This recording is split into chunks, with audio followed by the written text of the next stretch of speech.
G'day everyone, Jason here with a review of some new Super 7 Masters of the Universe classic style figures based on the Filmation show. So we have Orko, Heroic Court Magician.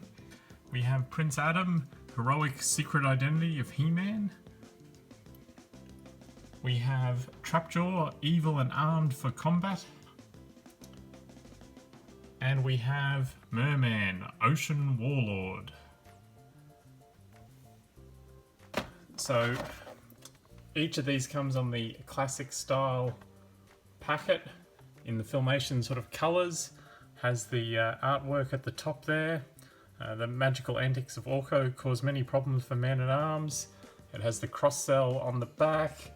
Orko has, you can attach the magic burst to his left hand and push on smooth surface to race into action.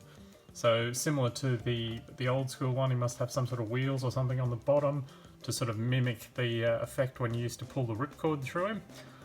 So that is Orko. Prince Adam, again in that classic style packet.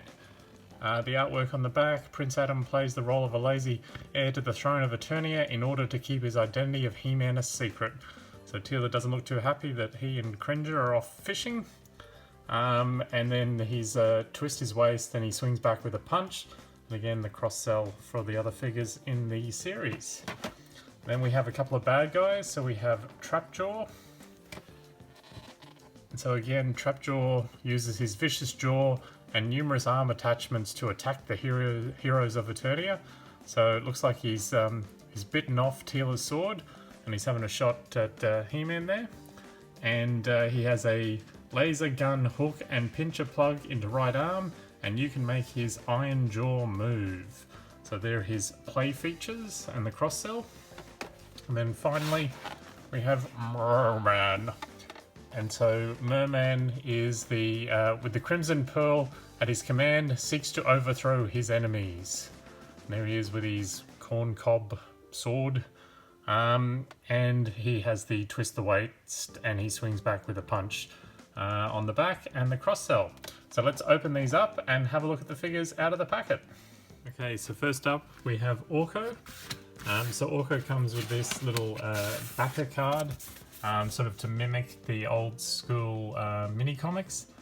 So it has a picture similar to the Filmation cartoon of Orko there casting a spell, and then on the back it has from toy to toon, and it just shows obviously the original toy, the original concept drawings, and the O being added. Originally I think he was Gorpo or something like that, but obviously the G, then they couldn't reverse the pictures, whereas if they would have put it as an O on his chest, obviously they could flip the cells over and have him coming from both directions and save on the costs of animation. So that is the card there with the artwork there of Orko. So let's have a look at the figure. So he's obviously in scale to the Orko from the Filmation cartoon. He's much smaller than the original classics. He does have 4 little wheels on the bottom, so he can sort of roll along. He has the big eyes, the scarf, the O, obviously, the ears and the hat, and he looks very accurate to the cartoon. So his articulation is just his arms move up and down. I don't think his hat comes off, and he's got the wheels, so he's basically just got some movement in the arms. Oh, and the head does rotate left and right by the looks of it.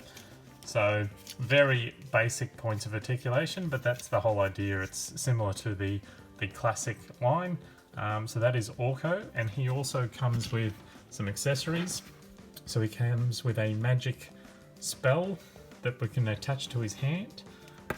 He comes with a couple of different wands. So there's 2 different wands there, and he comes with this flower, which I think was from a specific episode of the cartoon. And I think all of these things can hold in his hand, but let's have a quick look and try them out. Okay, so with Orko, with the magic, it can just clip onto his hand, or I think you just sort of push it in. No. Yeah, there we go. So that clips on, so it looks like he's casting a spell. I don't think I would pose him with that personally, but it does hold on pretty well. It's shaped to his hand. And then separately, in the other hand, he can hold the wand, although it's a bit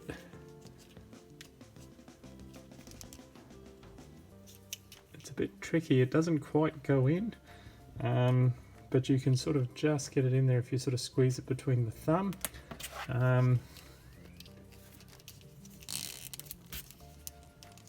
That one, same thing again. It doesn't quite hold in place.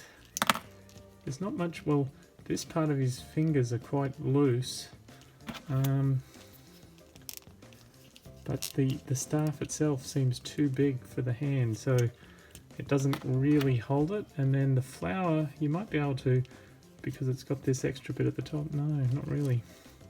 Oh, you can fudge it a little bit by sort of hooking it with the bottom of the plant there.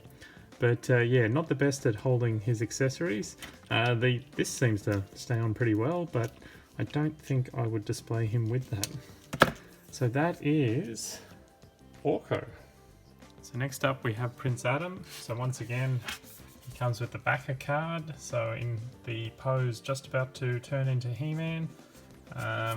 Classic Filmation style colours there. From toy to toon, obviously showing the original toy, the Prince Adam concept designs, and then ultimately the figure that, or has he appeared in the Filmation cartoon. Now he comes with the cloth suit, and he's got the rubber band holding it around the middle there. He's in the Filmation colours. He has the white sort of painted on. There's a little bit of sort of paint residue in the nape of his neck there. I'll see if I can clear that out in a sec. And other than that, there's some little scraggly bits coming off his hair as well, and there's a few little indentations and cuts on the back of his head. The face sculpt is not the best. I don't know, it's something, it looks like, you know, my old He-Man figure that my brother used to suck on the head of.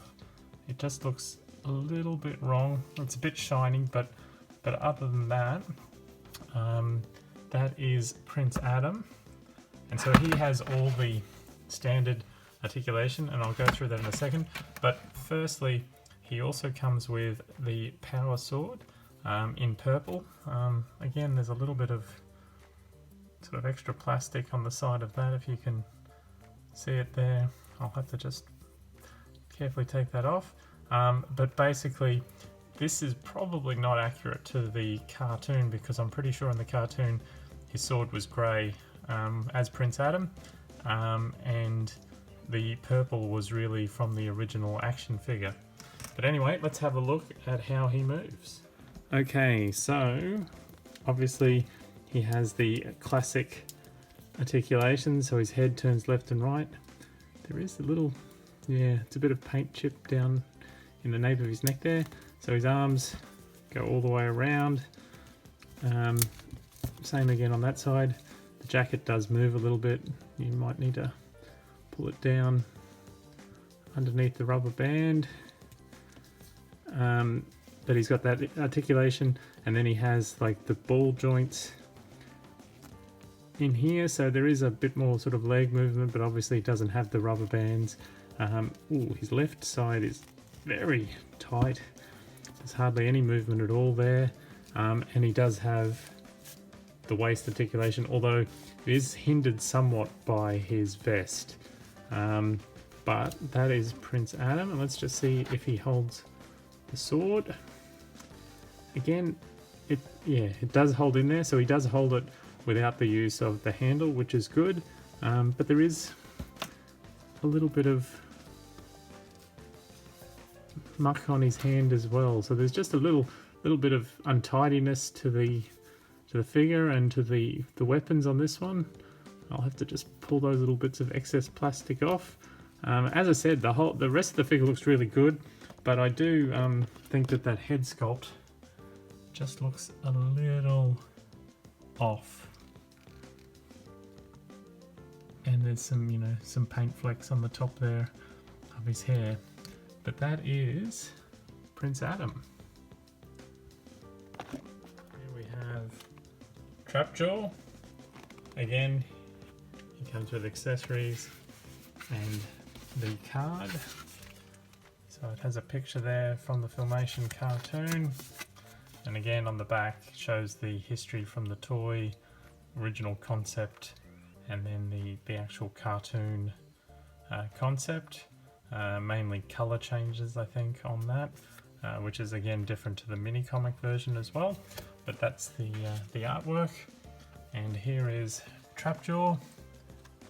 So he looks really good in these Filmation style colors. He's got the plain sort of belt. He has the pink sort of magenta arm.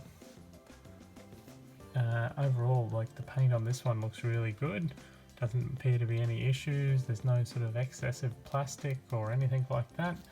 He does have the narrow leg stand, so it seems that his legs have to stay quite close together for him to stand up. And then he comes with his accessories. So he has the gun attachment, the hook attachment, and the claw. So let's have a look at those now. So obviously Trapjaw, he has a jaw that opens a little bit. It doesn't open much. I wouldn't push down too far on that. So it's only limited movement on the jaw. Obviously his arm twists around, head goes left and right. Same for the other arm, very tight, which is good. He has the spring-loaded waist. As I said, he has a very narrow sort of stance.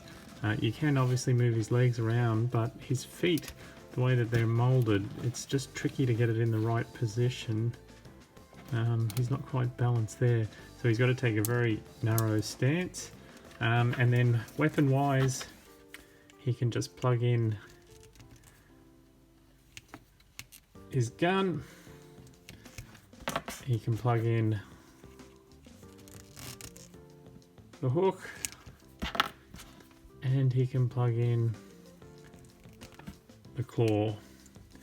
Now he does have, they all each have the hooks on them, but there doesn't appear to be anywhere on his belt that they can hook into, and there's not enough room on the belt to hook those in. No, you can't really. So yeah, so it's obviously you either have him with one weapon. I will probably have him with the gun or the claw, I'm not sure yet, but that is Trapjaw. Okay, next up is Merman. So there he is. There's his accessories. And here's his card. Now the colour looks a little different on here. It's more of the greeny colour. But on the back it shows the original figure, some of the original concept designs, which looks like the mini comic design, and then the actual design for the cartoon.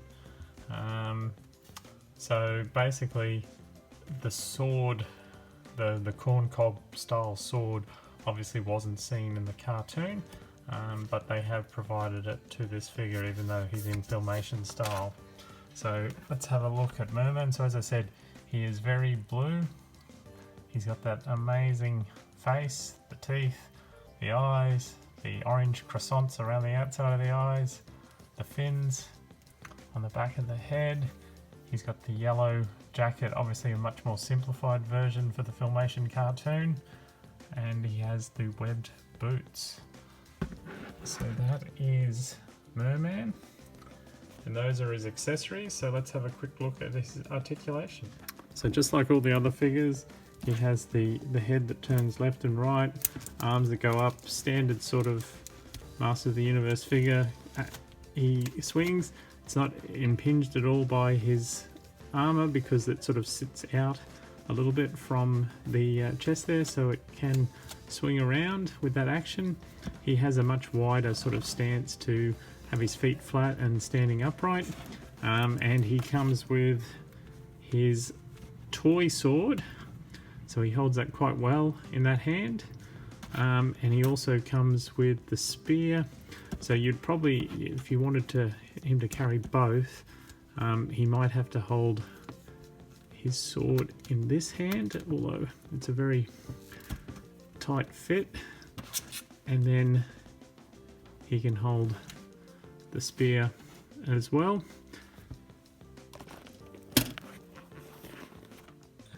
And I've just noticed that obviously on the hand there's a little bit of paint rubs with the blue sort of coming through on the two yellow gloves.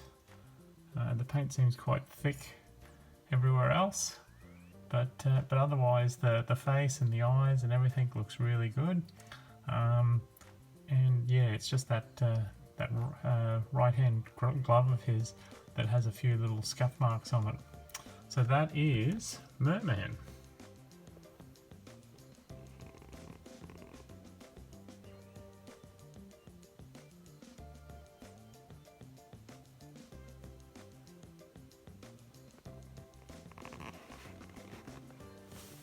So they're the 4 releases in this particular series from Super 7, the classics in Filmation style. If I was going to rate them, I would have to say Orko actually probably comes first. I think he is a spot-on rendition of the Filmation cartoon. He's the perfect size. The only thing would have made him a little bit better would be maybe a flight stand or something to have him sort of sitting up in the air so he could sit at the same height as everyone else but look like he's floating. But Orko, yep, would be first. Then it's a tough call. I'm going to have to personally go for Merman, only because I liked him more in the cartoon series than Trapjaw. I never had Trapjaw as a kid. We did have a Merman, but yeah, I would go with Merman, and then Trapjaw would be a very close third in the figures, and then I'd have to say, unfortunately, Prince Adam would be the last of the 4 figures in this particular series. I think it's just, there's something not quite right with the face. He looks like he's been bitten by a bee, or he's had an allergic reaction to a peanut. He just seems to be a bit swollen in the face, and not swollen in a good way. So that is this round of figures from Super 7. Overall, the quality seems to be quite good on them. As I said, a few little paint scuffs here and there, but 3 of the 4 figures are in pretty good nick. So that is the latest series from Super 7.